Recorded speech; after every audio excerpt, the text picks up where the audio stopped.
SC ST atrocity నిరోధక చట్టంపై అవగాహన సదస్సుల పేరిట అవినీతికి పాల్పడ్డారంటూ నమోదైన కేసులో ఐపీఎస్ అధికారి సంజయ్ ఏసీబీ విచారణకు ఏమాత్రం సహకరించలేదు. 3 రోజుల కస్టడీలో 150 ప్రశ్నలు అడిగినా తనకు సంబంధం లేదని, తెలియదని, గుర్తు లేదని జవాబులిచ్చినట్లు సమాచారం. క్షేత్రస్థాయి అధికారులు అన్ని పరిశీలించి ఆమోదం తెలిపిన తర్వాతే నిర్ణయాలన్నీ జరిగాయని చెప్పినట్లు తెలిసింది.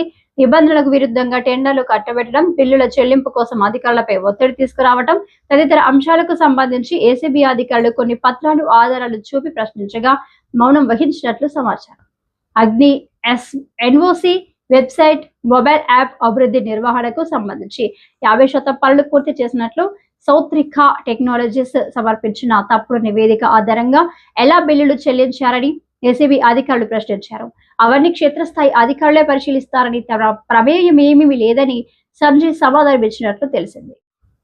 ఎస్సీ ఎస్టీ అట్రాసిటీ నిరోధక చట్టంపై అవగాహన సదస్సుల పేరిట అవినీతికి పాల్పడ్డారంటూ నమోదైన కేసులో ఐపీఎస్ అధికారి సంజయ్ ఏసీబీ విచారణకు ఏమాత్రం సహకరించలేదు. 3 రోజుల కస్టడీలో 150 ప్రశ్నలు అడిగినా తనకు సంబంధం లేదని, తెలియదని, గుర్తు లేదని జవాబులిచ్చినట్లు సమాచారం. క్షేత్రస్థాయి అధికారులు అన్ని పరిశీలించి ఆమోదం తెలిపిన తర్వాతే నిర్ణయాలన్నీ జరిగాయని చెప్పినట్లు తెలిసింది.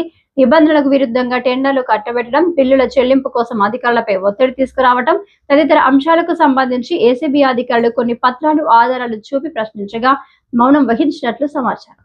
అగ్ని ఎన్ఓసి వెబ్సైట్, మొబైల్ యాప్ అభివృద్ధి నిర్వహణకు సంబంధించి 50% పనులు పూర్తి చేసినట్లు సౌత్రికా టెక్నాలజీస్ సమర్పించిన తప్పుడు నివేదిక ఆధారంగా ఎలా బిల్లులు చెల్లించారని ఏసీబీ అధికారులు ప్రశ్నించారు.